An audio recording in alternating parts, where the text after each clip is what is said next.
Hello, friend. At the beginning of the year, I set out along with thousands of other women around the world to read through the Bible together in 2026.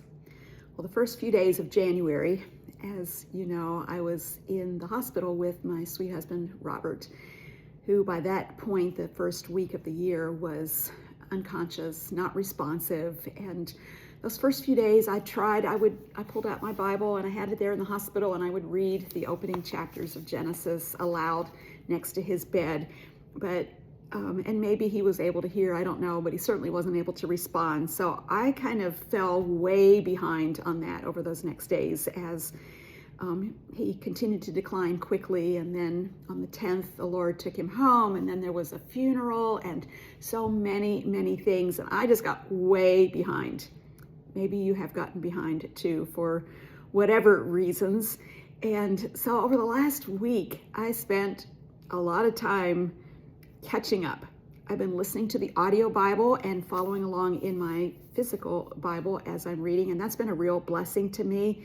But I spent a lot of time in Exodus, Leviticus, and now Numbers. And honestly, at this season of my life, that's probably not where I would have chosen to park.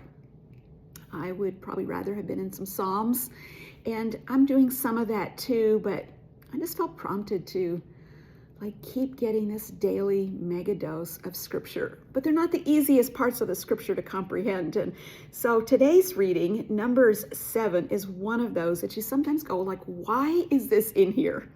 And I keep reminding myself of that passage in 2 Timothy chapter 3 that says, all scripture is inspired by God and is profitable for teaching, for rebuking, for correcting, for training in righteousness, so that the man or woman of God may be complete, equipped for every good work. So as I'm reading Numbers chapter 7, it's so repetitive.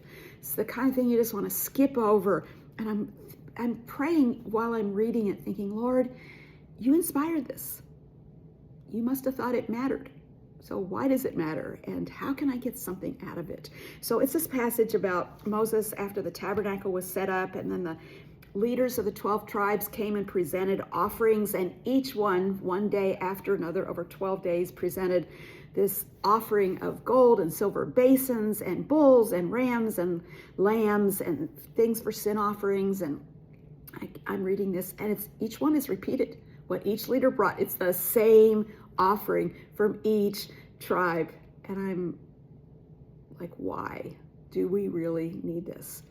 Well, I know we need it because God says we do. So perseverance is part of the equation here. But here's just one short, simple takeaway for me from this passage. The gifts from the tribes were brought to the Levites who were taking care of the tabernacle so they could do their work. It's the supplies they needed. It's the things they needed for the offerings, for the care of the tabernacle. And as I'm reading this, I'm realizing, I'm being reminded that God provides whatever is needed for me and for you to fulfill what we need in our calling, to serve him, for the responsibilities he's given to us. He's not going to call us to do something and give us a job to do, whether it's caring for kids or teaching the Bible or leading a small group or doing your job at work.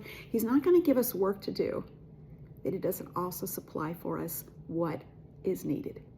And he often uses his people to bring those supplies to us. I've seen God's people bringing sweet supplies of grace to me over these days, as my job right now is grieving the loss of my husband and pressing on in the next things that God has ahead for me. And God is bringing people to pray, to encourage, to send scripture and texts and emails and soup and all kinds of sweet things that are what I need in order to serve the Lord in this season. And whatever you need, he's going to supply that for you as well. So that's just a little encouragement I received this morning from Numbers chapter 7. Press on, persevere, and ask God to speak to you. And as you do, he will. Blessings on you.